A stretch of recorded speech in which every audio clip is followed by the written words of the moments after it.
a little too short for this. Assalamu alaikum, peace be upon you all. Appreciate it, love. Thank you all for being here. I'm really grateful to be in your company right now and in community with you. I'm especially having a little bit of a hard time these days. My name is Linda Badwan, and I was born in the old city of Jerusalem. I'm a fallaha, as Natalie mentioned. I'm a proud fallaha, which means, somebody who is part of a farming community. I come from a small village called Batin. And I also grew up in the Intifada that Natalie referenced, which is our uprising.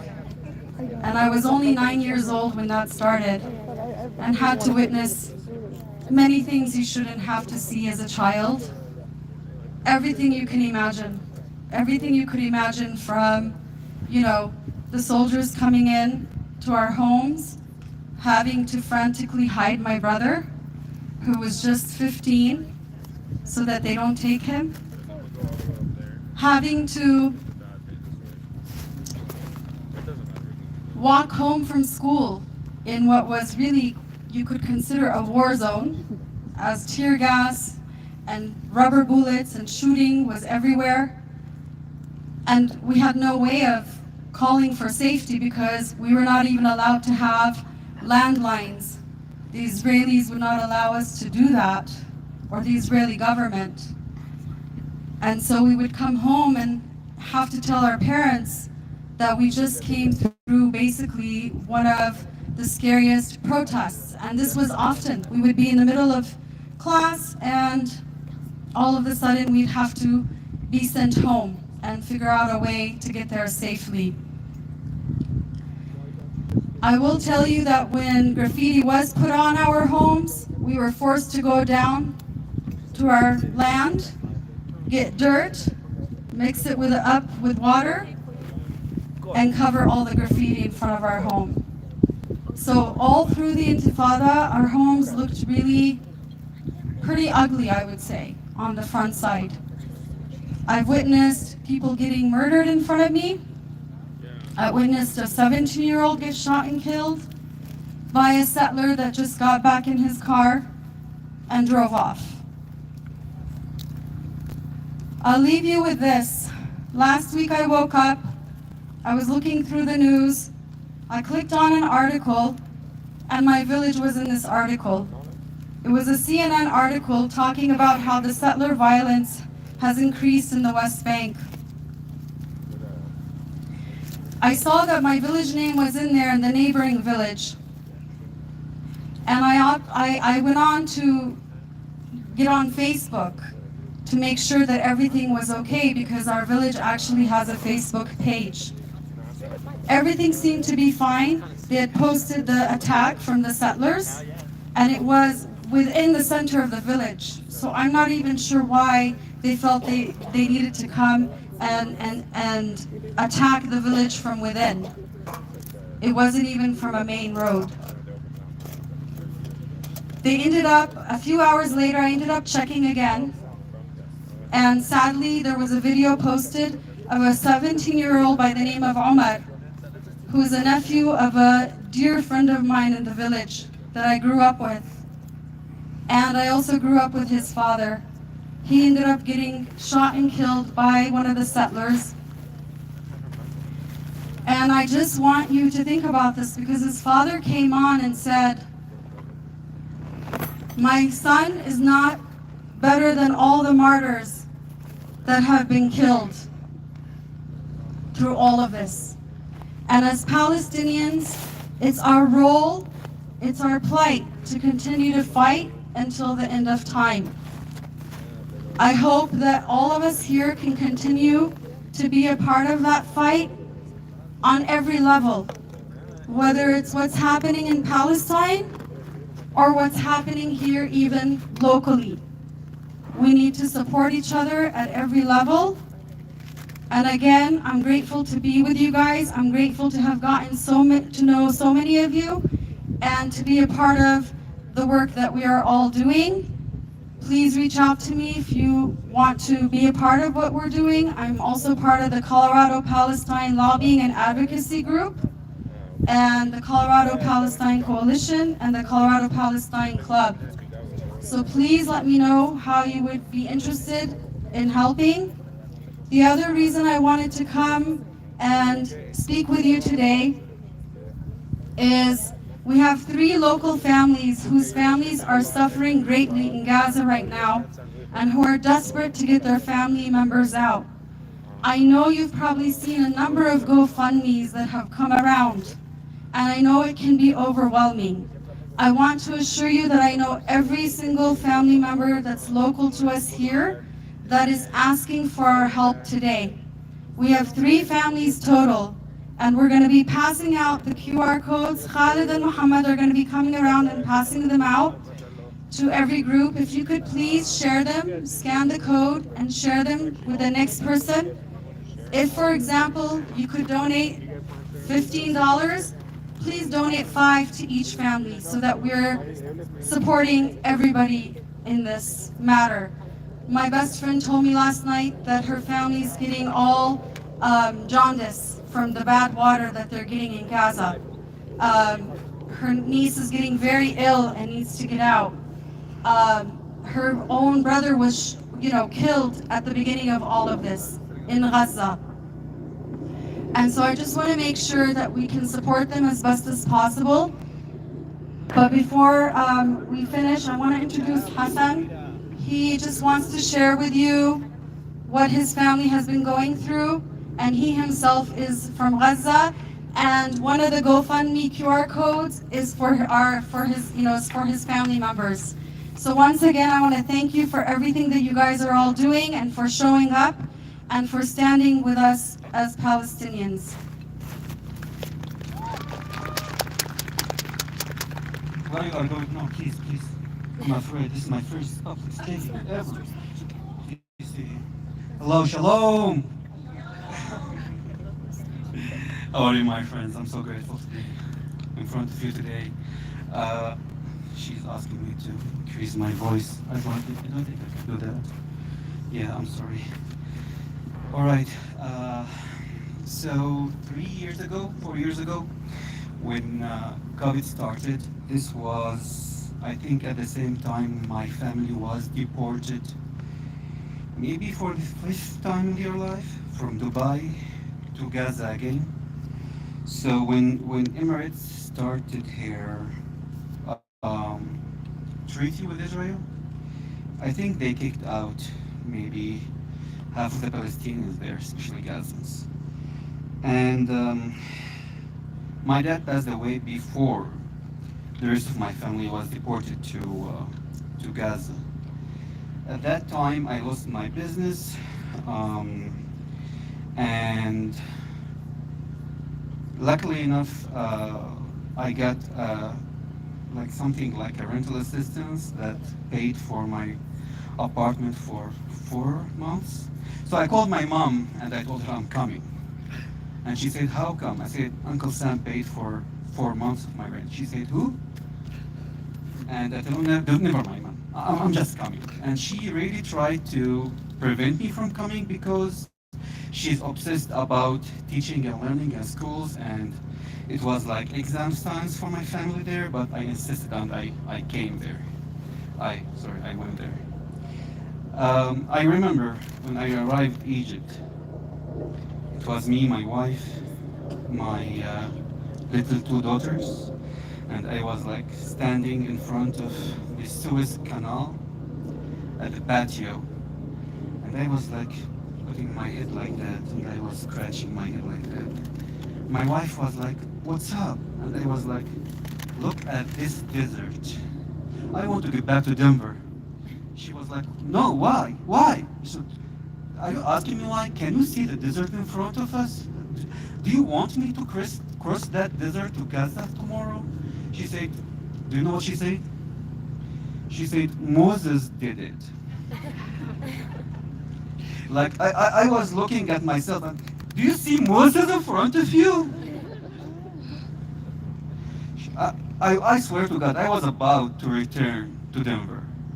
But she okay. At the end of the day, I stayed at the hotel and 6 o'clock, 6 a.m. I was at the Suez Canal. To cross the Suez Canal, it took me, I think, until 4 p.m. So I was standing from 6 p.m. so 6 a.m. to 3 p.m. And then I started to understand how Moses felt. Um, Whatever happened after that was the most difficult thing happened to me ever. And before my before this journey, I called my brother every day for a month, asking him to install an air conditioner at his room because I was worried about how okay I was telling him my daughters, but actually I meant myself. I was worried about me like unable to survive there for 1 week because there is no electricity, as you know, there is no water. The electricity and power and water was like switched on and off all the time. But once I crossed that river, that somehow transformed me. Like in the next day, I felt way stronger, way different than before. And I want you to imagine like only this small disengagement from my comfort zone to this kind of a challenging situation, how that changed me and how that changed my actually a lot of things in me after that.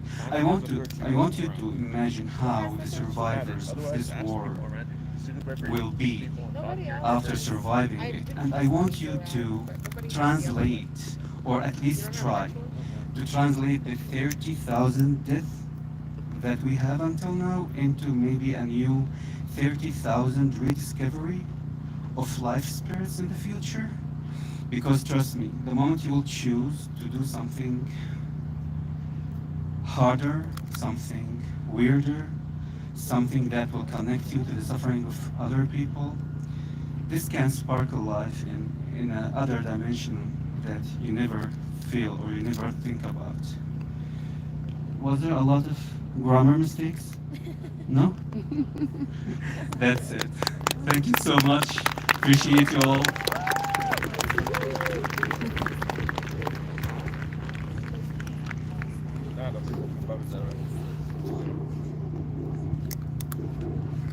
Earlier, I just wanted to announce to you, I forgot to announce to you that there is a day for Palestine happening if you're interested in attending.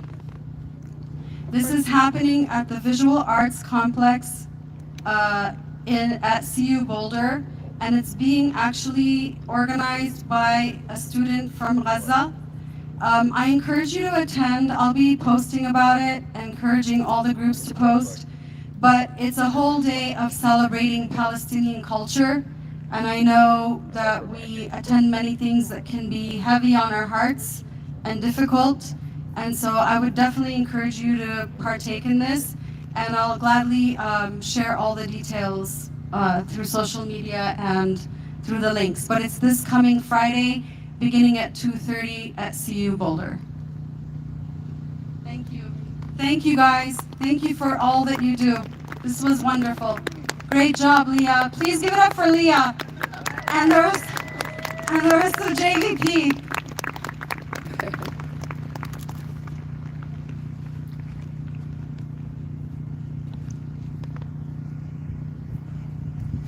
One of our tasks on Passover is to imagine as though we were the people who left oppression in Egypt. And that's why we have asked our partners to come today to talk about their personal experiences and their families' experiences so that we can learn from them and be inspired to imagine ourselves in their shoes as well and do everything that we can do to end this genocide. Michael and I are now going to talk about the 4 questions. Please listen and consider our alternative 4 questions, and then we'll give you a chance to discuss in your group. And also, it's really hot. We have water station in the back. We have a first aid station. They're waving. Those lovely people. There's a lot of sunscreen there too. So if you're getting sunburned, or you're getting too hot, or you're getting thirsty, please take care of yourself. All right. These alternative 4 questions.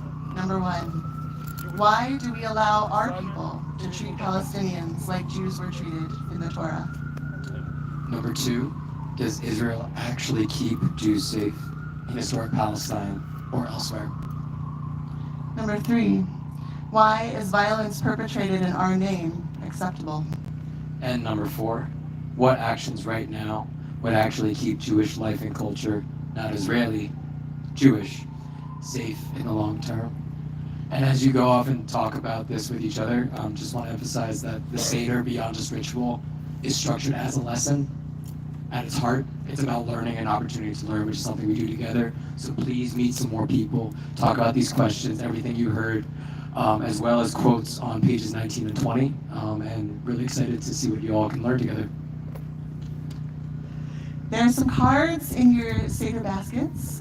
If you have questions based on what you've heard from our speakers that you would like to know the answer to, please write down those questions and we'll be sending people around with baskets to collect them. How much time should we give folks?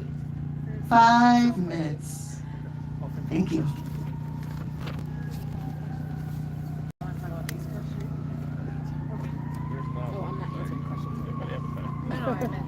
Oh, they're about to get one. A lot of people. Yeah, exactly. A lot of people. Right.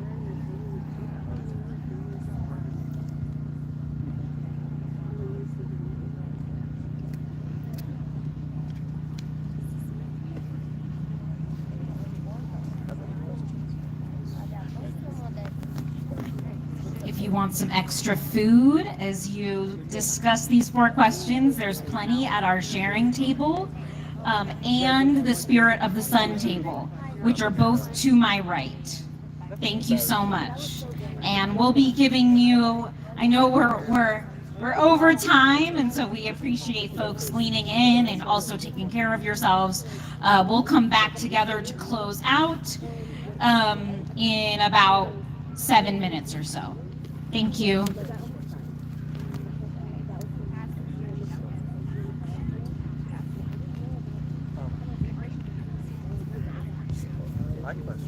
Well, these questions are hard for most of us to answer. These are the first one. Question I would ask is for the people who are stuck watching nothing but mainstream media, Yes. that are completely victim to the propaganda machine, don't see any of this beautiful stuff. How do we get the true media in front of their eyes? That's my question. Because that would change Well, I a lot try of to do it with my YouTube channel.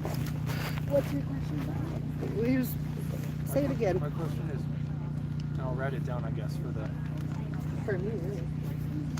for the people who are stuck watching only mainstream media and are completely subjected to the propaganda machine and nothing else, that have this warped view of what's going on and they don't see any of this stuff.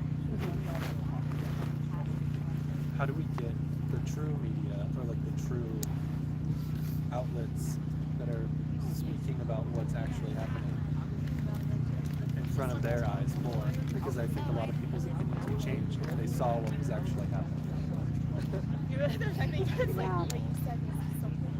It's a really good question because obviously my little YouTube channel doesn't affect mainstream media. But I think it's, I mean, I don't know the actual answer, but I think part of it is like little bits here and there building up. I think so. Mainstream media is completely part of the system. It is intertwined with what they want prioritized as news gets prioritized as news, right? And there's constantly different tactics of distracting from one news article, source, story, whatever, to another. And that's how they manipulate the public, is choosing which stories to give space to. Because they're trying to get views. They're trying to get views, and all they care is about the statistics, and they're trying to like play to the audience, right? Right. I think this is how that happens. I think it's never going to be something that mainstream media is just going to do. And when people talk about how the disruptions are frustrating and they're, what are you doing if you're blocking traffic? Well, we're making news. Yeah. We're making news, and we're getting people talking. And yes, it's an inconvenience, but when something this extreme is happening and no one's listening to the peaceful protests, even on the lawn, and in Colombia, that is a designated protest lawn. right? They literally are not inconveniencing anyone else, but because in the eyes of like the dean or whoever it is, that's an inconvenience. In their mind, they're just like, all right, well, we need to control this narrative right now. So it's like when the peaceful, quiet stuff doesn't work, when them peacefully protesting on that lawn day by day doesn't work, they have to camp out, and that's what makes news. You know what I mean? So I think it's like when you disrupt all of these intersections, when you protest and do all of that, mainstream news still isn't reporting on it, but then it gets people talking about, well, why isn't this in the news? Well, why isn't this? And you get people talking, and it builds up from below. Because when it's just peaceful protest and the news isn't covering it, no one's going to hear it. But when you cause disruptions, when you cause inconveniences, then people care about it. They don't care until their own life is inconvenienced. So because we don't have the power with that part, we affect the change that we can affect on the ground.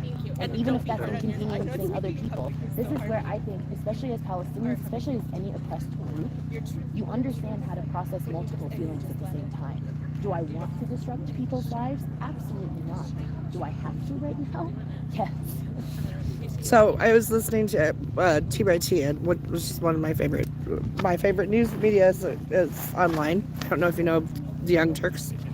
It's an online media that's been around, progressive media, and one of them, Anna said, she was complaining about. Well, she was saying that the protests that are closing down the highways are too disruptive and will put people off from our cause. Yeah, I've heard that too. But I agree that the only way to get people's attention is Hey everybody, to inconvenience them. finish up your Yeah. conversations. Yeah. Welcome back. If you put your eyes this way, I know that you're ready to move on.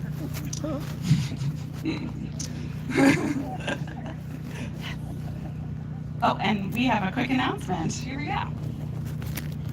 Hello. If you have a child that is in a DPS school, the Spirit of the Sun table has some educational bags for you, but they specifically have to go to families with children in DPS schools. So, thank you. Mm-hmm. Amazing. Hi, everybody. My name is Ray. I use they, them pronouns. I'm an organizer with JPV. Oh, thank you. That's fantastic. And so we've been here listening to these stories of pain and hardship and genocide and ethnic cleansing, and we need to take some action now. So we're not here today to just celebrate Pesach, right? We are also here to take action, to call for a permanent ceasefire and an immediate ceasefire, to call for an end to the genocide and an end to the occupation, an end to U.S. aid to the apartheid state of Israel, which our House just voted to approve $26 billion yesterday. Boo! You can say boo to that.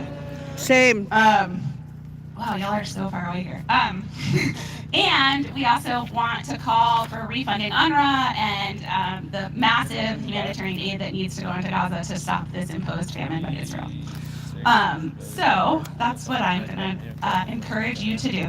So on page 22 in your Haggadah, there is a call script that is rooted in both all of those demands and our story of liberation on Passover. So we know that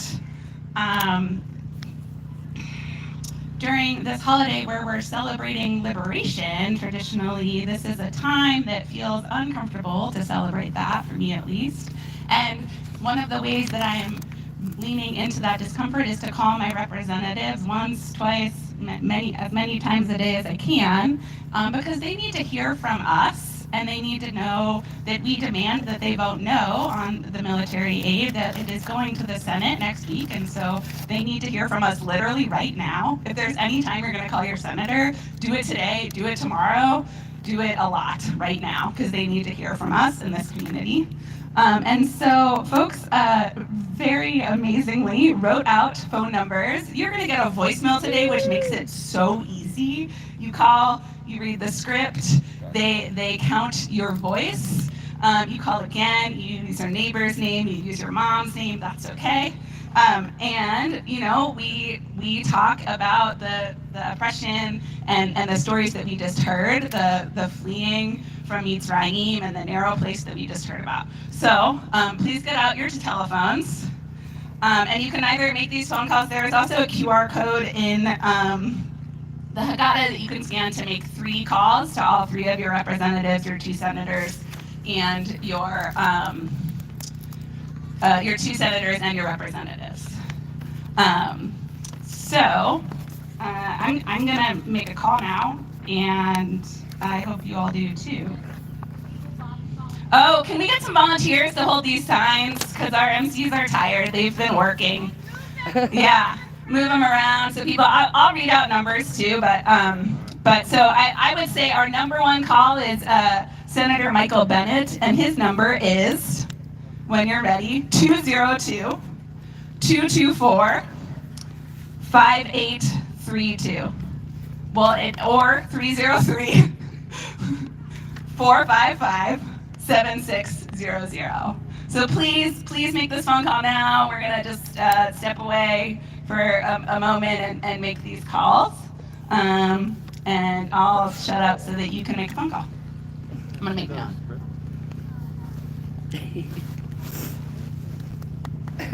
Thank you.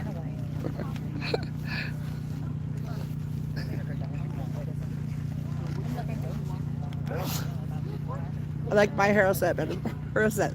I like it better.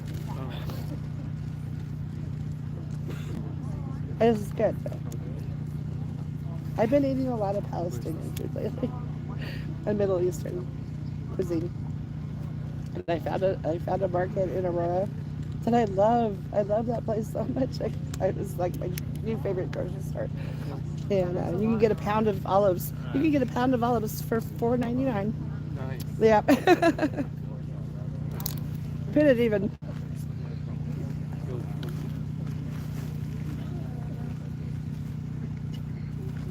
Oh, it says my call cannot be Me completed. too. That's what I thought too. Maybe I put the wrong number.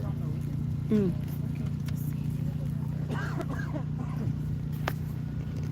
I love your speech, Anderson.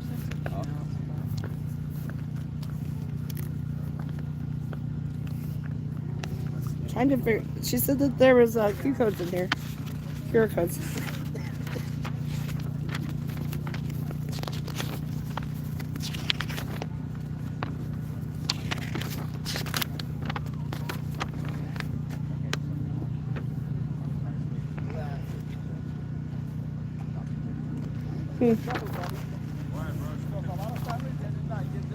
Bro, Linda didn't print the same number of sheets.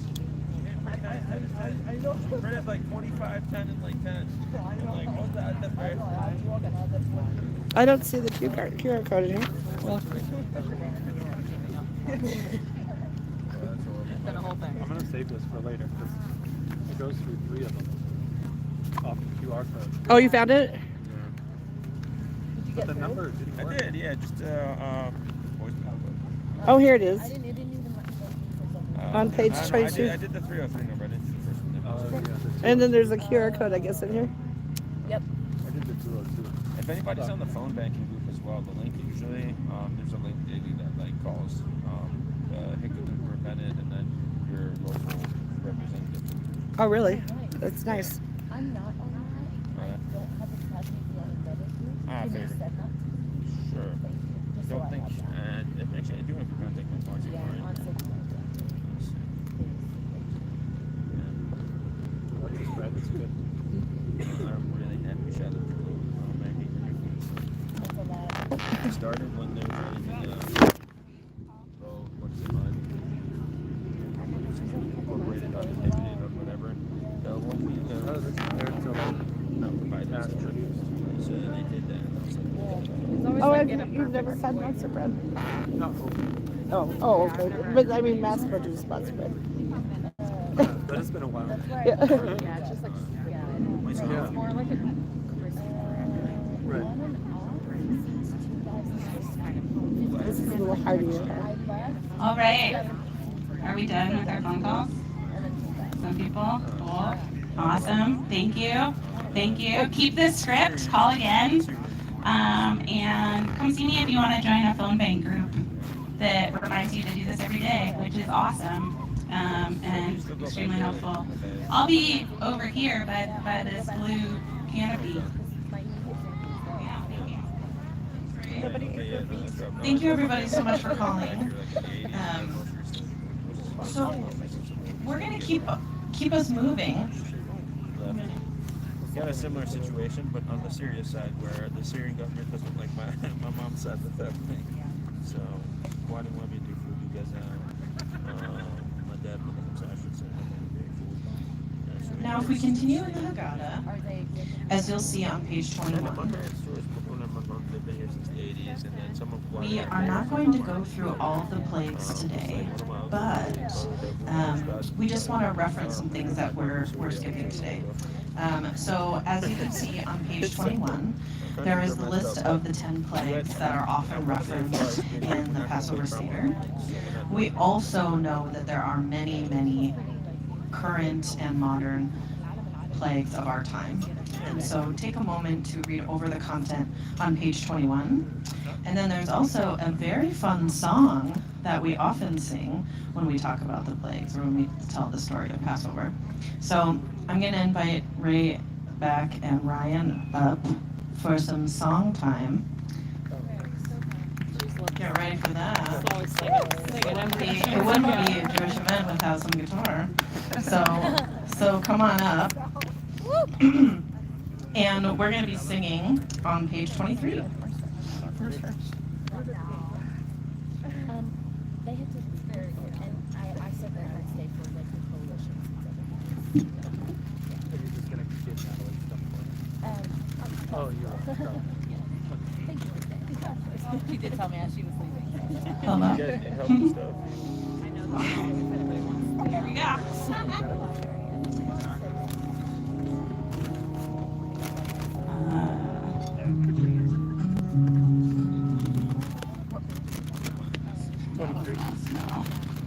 We haven't done this before, but we're really excited about it.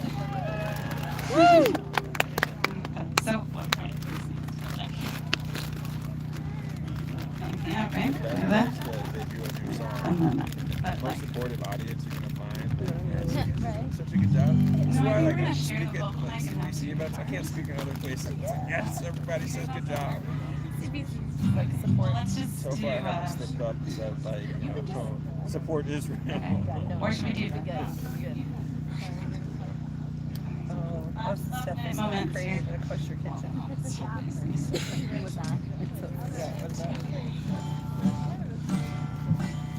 I was always. Can you hear it like that at all? Where kosher kitchens, where they have a set of two of everything. Assistant. It's Okay. amazing. Yeah. All right. Okay, so do you want to intro this?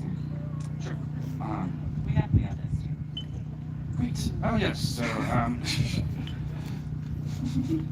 if you've been to a Seder before, you've probably heard this song.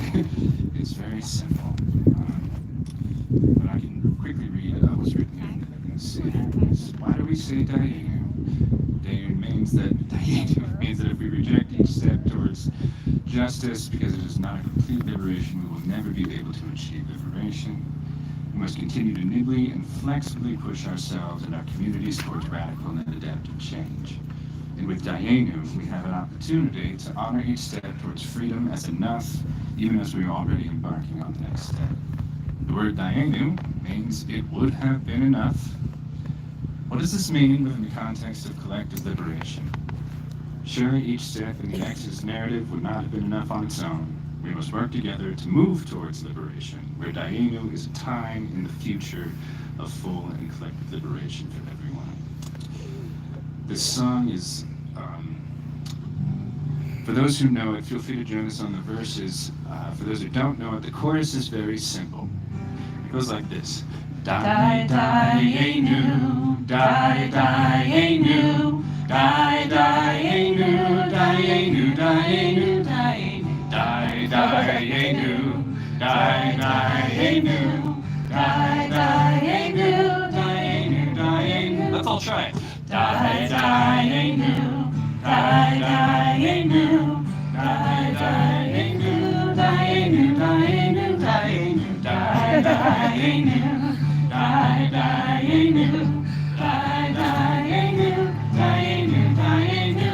Very good. All right, we're gonna do the full song, but then we'll add a little bit at the end. We have some new verses at the end, so I'm really excited for them. I think you might like them. So, here we go.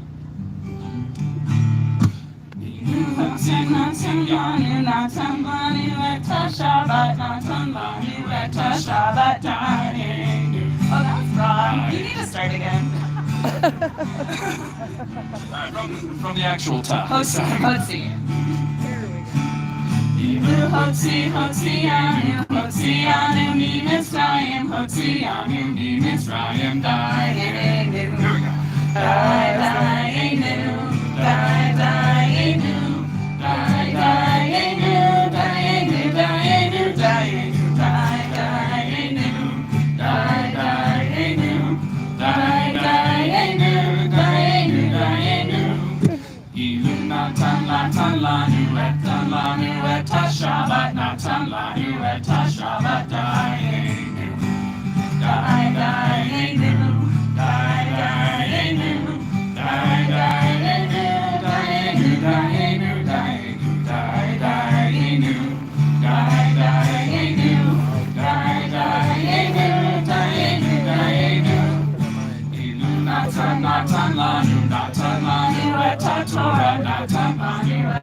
working for Palestinian liberation, not in our name a sacred incantation, and the genocide and occupation.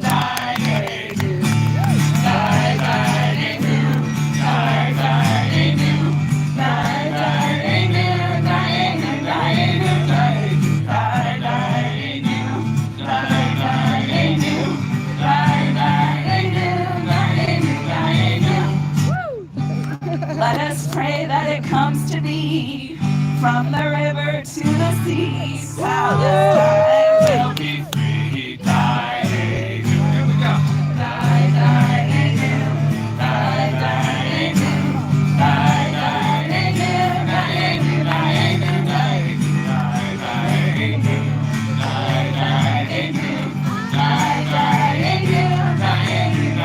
Of course it is.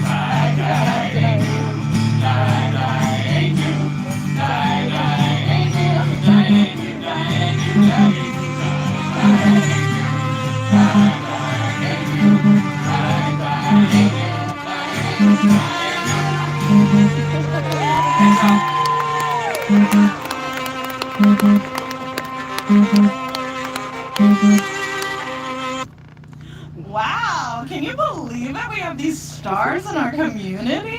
Give them a round of applause.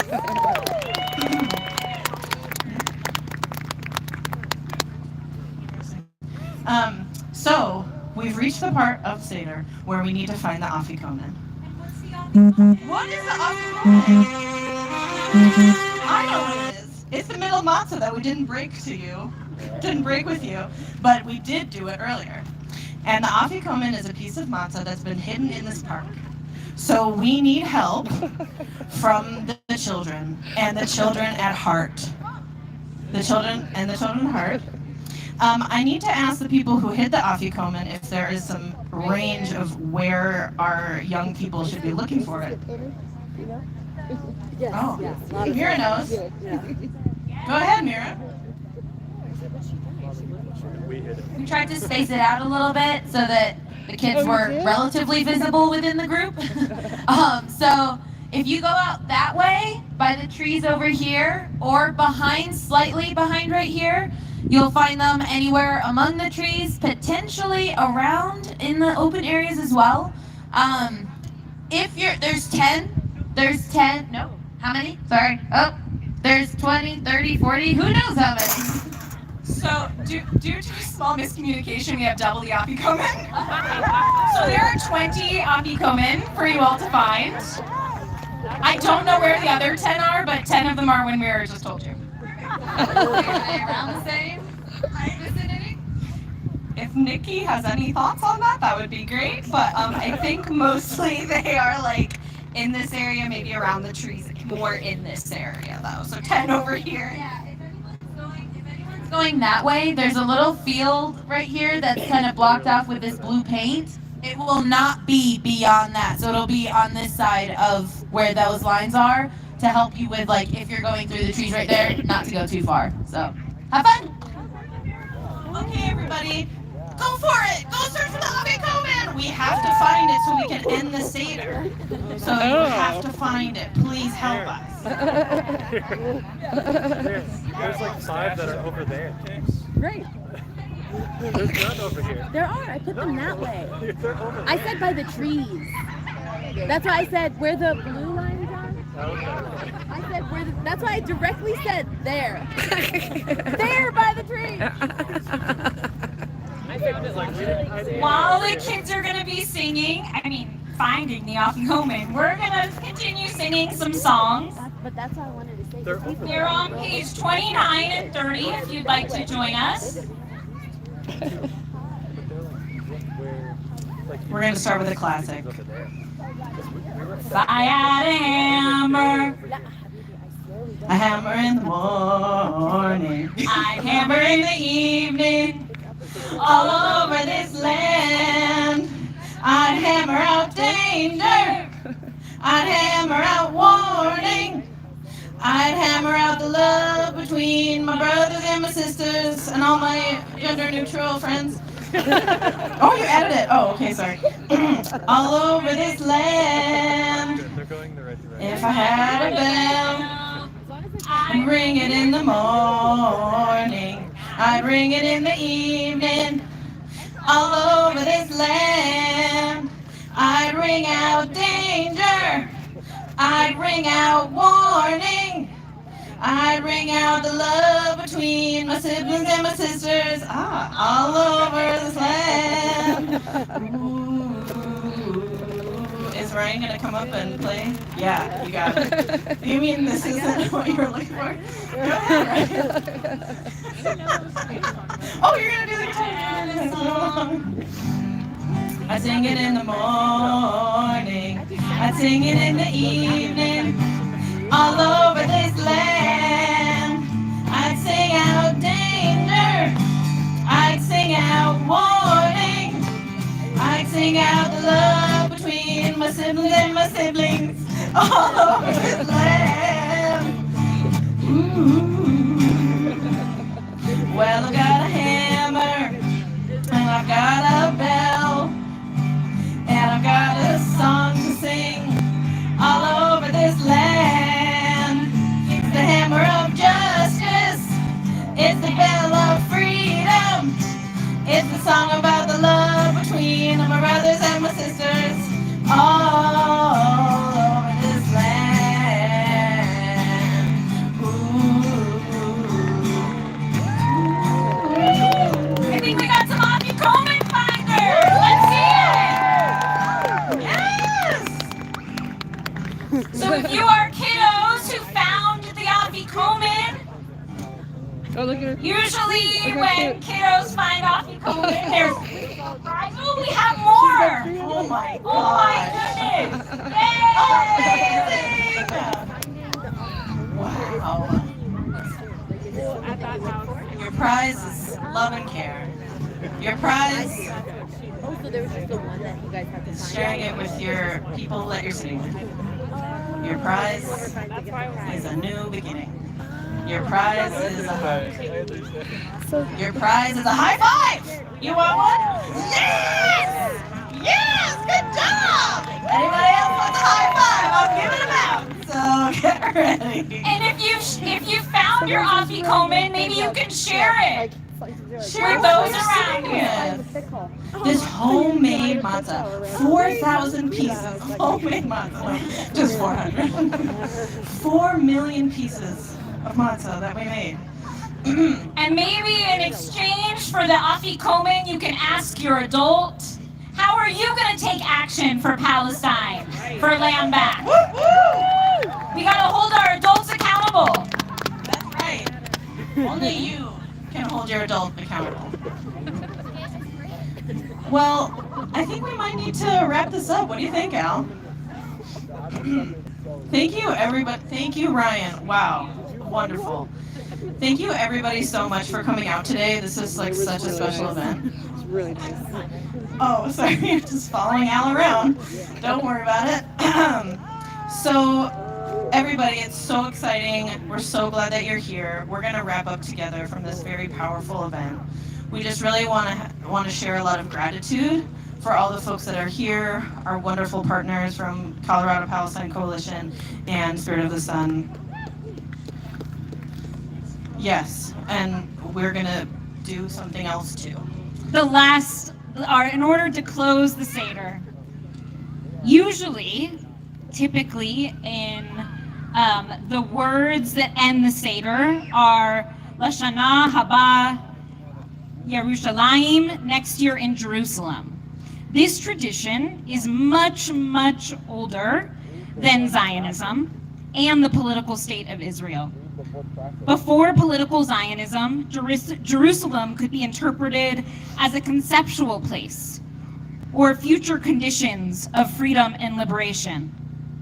With awareness of how this metaphor of freedom has been exploited for the political projects of establishing Israel on Palestinian land, we call for justice in Palestine and all over the world by saying, and I'm going to ask you to repeat after me.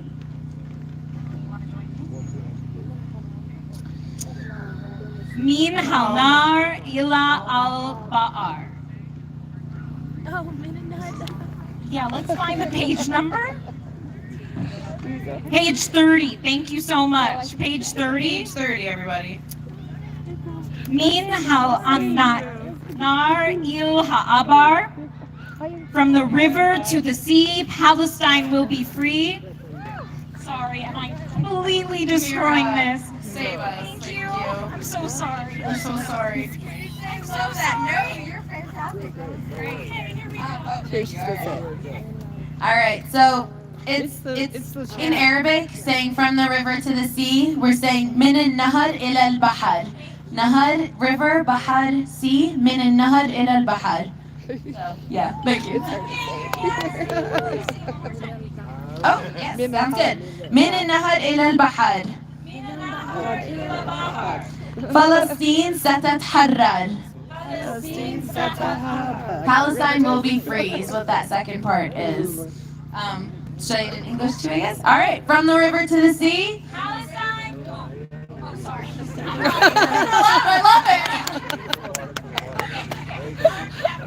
No, you're good. I wasn't. All right, I'll just say it all together. From the river to the sea, Palestine will be free. Palestine will be free. Lashana Haba'ar Beirut next year in freedom.